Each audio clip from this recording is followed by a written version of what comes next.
भाव जो कुछ इस समय चल रहा है, आपने जो शुरुआती आपका वक्तव्य था उसमें अजीत डोभाल का जिक्र किया। और जब मेरी आपसे फोन पर बात हो रही थी तो मैंने आपको बताया था कि शायद अमेरिका के ही किसी बड़े अधिकारी ने अजीत डोभाल के बारे में एक टिप्पणी की थी कि ये सिर्फ दुनिया के लिए नहीं, भारत के लिए नहीं, पूरी दुनिया के लिए एक एसेट्स हैं। तो अभी मैं सर्च कर रहा था शो में बैठने से पहले, तो ये एक प्रोग्राम में डोभाल साहब भी थे और तब के अमेरिका के जो राजदूत थे गरसेटी, वो बोल रहे थे। तो मैं ऑडियो सुनवा देता हूँ, एजेंसी का है, वो कॉपीराइट का इशू हो जाता है। उन्होंने क्या कहा था डोभाल साहब के बारे में, जरा वो सुने। When I look at the digital payments and financial tech, that India has leapfrogged the world to take the Tiwala who is in a village and now she gets a payment from a phone, make sure that she gets direct payments from the government, 100% of each one of those rupees. Or our National Renewable Energy Laboratory that was just here talking to states and local governments about the way we can use supercomputer power to run the simulations we need to make sure we can have 100% carbon-free power that is reliable and affordable. This is what this is about. Not just categories of work, but technology that protects, technology that connects, and technology that heals. You see, technology without values is meaningless. And values without technology is powerless. What I said is doing is bringing those two things together. I recently had a dinner with a bunch of multi-faith leaders here in India. We had Hindu and Sikh and Jain and Muslim and Christian leaders, Buddhist leaders. And one of them said, we hear all this talk about 4G and 5G, even 6G. But they said, here in India, we have something even more powerful than that, Guruji. And so underneath that, there actually was a comment that when we bring our values to this work and our intelligence to this work, we are an unstoppable force for good in our countries, for good in our world. So let's seize that model, let's reach beyond our grasp, and let's make ISET a reality. Thank you. और अजीत डोभाल को इसी programme में विश्व की संपत्ति बताना, ये cover भी किया था नवभारत टाइम्स ने। इसमें कहा था कि उत्तराखंड के गांव का लड़का आज दुनिया की संपत्ति बन गया है। डोभाल के फैन हुए अमेरिकी राजदूत। डिटेल इसमें रिपोर्ट छपी हुई है। तो ये एक्चुअल में कितनी बड़ी बात है कि अमेरिका जैसा देश का राजदूत दिल्ली में खड़ा होकर के अजीत डोभाल की प्रशस्ति करता है। वाकई एक एसेट हैं भारत के लिए भी, और अब तो कह सकते हैं कि दुनिया भर के देशों के लिए। जैसा आपने भी कहा था कि कई देशों के उस समय राष्ट्रीय सुरक्षा सलाहकार और विदेश मंत्रालय, रक्षा मंत्रालय से जुड़े हुए अधिकारी आकर के डोभाल से मिले थे। बिल्कुल है। देखो ये क्या बोल गए, ये हमें अगर समझना है ना तो हमें पूरा का पूरा मेंटली इंडियन होना पड़ता है। ये क्या बोल रहे हैं, गुरुजी। बिल्कुल, ठीक है। अब चाणक्य किसका गुरुजी था?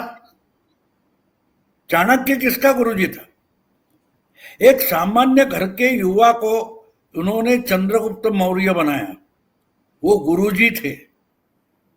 और गुरुजी को अपनी पर्सनल आकांक्षा, महत्वाकांक्षा नहीं थी, और उन्होंने जिसको सम्राट बनाया उसको भी एक उदात्त कारण से सम्राट बनाया। और ये आइडिया, उदात्तता की आइडिया चंद्रगुप्त के दिमाग में थी, इसलिए वो साम्राज्य बन गया। तो हम वो उनकी तरीके से बोलेंगे, लेकिन हमको अगर समझना है तो इंडियन नेस से समझना पड़ता है। इंडियन नेस समझना पड़ता है इसमें कि डोभाल का इसमें पर्सनल लाभ क्या है, मुझे बोलिए। कुछ भी नहीं, कुछ भी नहीं। देश का होगा और आगे चलकर 100 या 50 साल, 40 साल के बाद लोग याद करेंगे, दुनिया याद करेगी, अजीत डोभाल नाम का एक आदमी था। ये इसकी सोच थी। आज की वर्ल्ड ऑर्डर उसकी सोच थी। जो मोदी ने करके दिखाई। समझे आप, चाणक्य और चंद्रगुप्त का रिश्ता जो है वो हमें दिखाई दे रहा है, और दोनों में कोई एक दूसरे से कंपटीशन नहीं है कि भाई तुम ये बने हो, मुझे मिनिस्टर का दर्जा दिया ही नहीं दिया। अब इधर आप मोदी और धनखड़ और मोदी और डोभाल, उसमें जो पर्सनालिटी क्लैश था वो समझ लो, मोदी की तरफ से कुछ भी नहीं था, लेकिन जिसकी औकात नहीं होती, अगर वो उस पद पर आकर बैठेगा तो उसको बाकी शिष्टाचार प्रोटोकॉल याद आ जाते हैं। ये बड़ा फर्क होता है, बड़ा फर्क होता है। तो इसलिए ये सब आज पाकिस्तान में दिखाई दे रहा है। मुझे याद है, मैंने अजीत डोभाल का मुंबई में पोद्दार कॉलेज में एक लेक्चर था, मैं 12-15 साल पहले की बात है, तो उन्होंने बोल दिया था अगर दूसरा मुंबई हो गया तो पाकिस्तान दुनिया के नक्शे से हट जाएगा।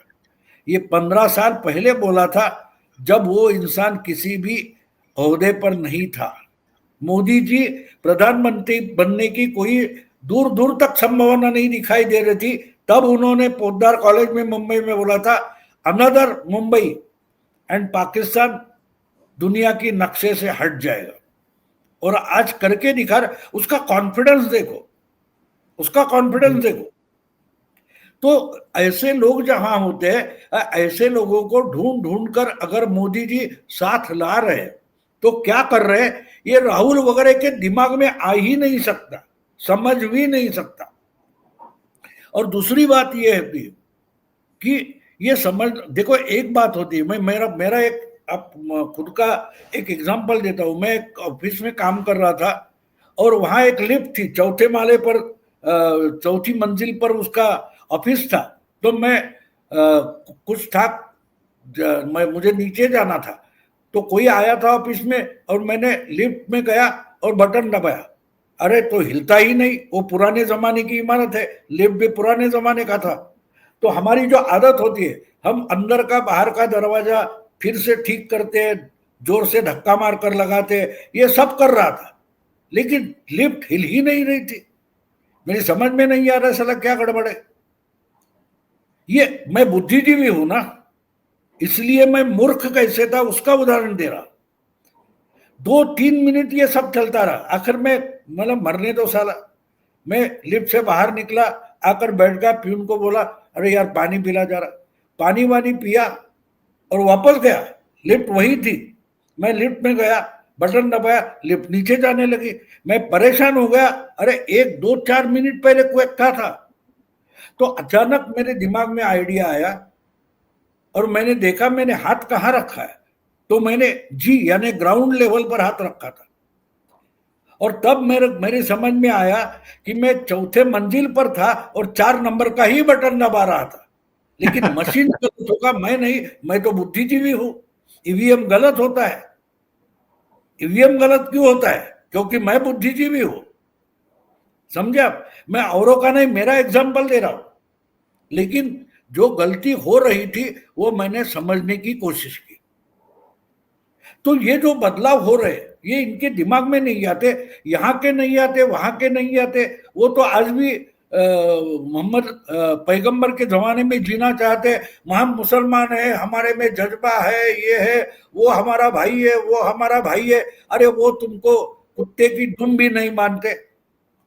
क्या हुआ? एग्रीमेंट करके बैठे थे सऊदी के साथ, अफगानिस्तान ने हमला किया, आया सऊदी इनके मदद को? नहीं आया। और कौन सा मुस्लिम नेटो बनाया था, वो कहां गया जब अब अफगानिस्तान हम पर हमला कर रहा है? और ये समझ नहीं पा रहे। अरे जिस समय कोरोना के समय अगर भारत ने उनको वैक्सीन दिया है, अपना बनाया हुआ, फ्री दिया है, उसके बाद बहुत सारी मदद की है, तो ये वो मदद भूलकर आपके साथ आ जाएगा? बिल्कुल नहीं आएगा। अरे जानवर भी, रास्ते पर पड़ा हुआ छोटा कुत्ता या कुत्ता एक्सीडेंट हुआ है, अगर हम उनकी सेवा करते तो वो घर से जाना नहीं चाहता। हमें घर दरवाजे के बाहर पड़ा रहता है। मैं इंसानियत की नहीं बात कर रहा हूं, मैं सजीव सृष्टि की बात कर रहा हूं। बिल्कुल। आप जिसकी सेवा करोगे, जिसकी मदद करोगे, वो उसी तरीके से रिएक्ट होता है। आपने सोचा कि चलो अमेरिका गया तो यह हमारा 5वां सूबा हो जाएगा, यानी आपके दिमाग में क्या था? अफगानिस्तान नहीं था, आपके दिमाग में था कि जैसे बलूचिस्तान जबरदस्ती कब्जा किया, 2 पिस्तौल लगाए गए AK-47, अफगानिस्तान हमारा 5वां सूबा हो गया। ये आपकी सोच थी। लेकिन उस वक्त आपने सोचना चाहिए था, पाकिस्तान ने, कि भाई अगर इसने सोवियत यूनियन को हराया है, सोवियत यूनियन का साम्राज्य तोड़कर दिखाया, अमेरिका को भगाया है, तो हम किस खेत की मूली है, ये दिमाग ठिकाने पर आता। लेकिन सोचने को समय का है, हमारे में जज्बा है। जज्बा तो संजय राउत में भी है, जज्बा तो राहुल गांधी में भी है। होता क्या है? कुछ नहीं।